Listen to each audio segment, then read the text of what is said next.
शास्त्रस्य गुरुवाक्यस्य सत्य बुद्धि अवधारणम सा श्रद्धा कथिता सद्भिरेया वस्तु उपलभ्यते।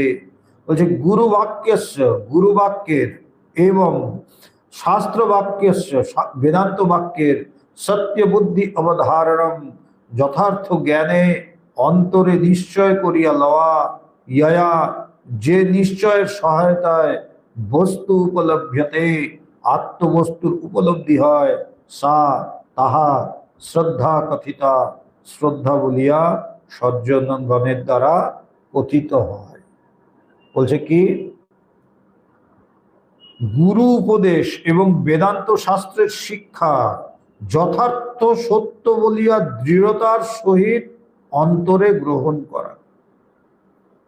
গুরু যা বলছে এবং শাস্ত্র বাক্য বেদান্ত বাক্য যা বলা হচ্ছে সব সত্য, এই যে দৃঢ় ধারণা এটাকে বলা হচ্ছে শ্রদ্ধা। আমরা যে শ্রদ্ধাটাও জানি সেটা থেকে এটা কিন্তু একটু আলাদা। এই গুরু যা বলছে বা শাস্ত্রে বেদান্ত বাক্যে যা বলা হচ্ছে তাই সত্য, এই দৃঢ় ধারণাকে কি বলা হয়? শ্রদ্ধা। এই শ্রদ্ধার সহায়ে আত্মস্বরূপের উপলব্ধি হয়। কেন? গুরুর বাক্যে যদি বিশ্বাস না করা হয়, শাস্ত্র বাক্যে যদি বিশ্বাস না করা হয়, তাহলে এই আত্মবস্তুর উপলব্ধি বা আত্মতত্ত্বের উপলব্ধি সম্ভব নয়। গুরু বাক্যে বিশ্বাস এবং বেদান্ত বাক্যে বিশ্বাস না হবে। বিশ্বাস মানে অল্প বিশ্বাস না, দৃঢ় নিশ্চয় যে যা বলছে তাই ঠিক, ততক্ষণ এই আত্মজ্ঞান বা আত্মস্বরূপের উপলব্ধি সম্ভব না। কেমন? বলছে স্যার শেখাচ্ছেন 2-এর সাথে 2 যোগ করলে 4 হয়, বাচ্চাটা কিন্তু ওটাই বিশ্বাস করে। যেই মুহূর্তে বিশ্বাস করলো সেই মুহূর্তে তার 4-এর জ্ঞান হলো।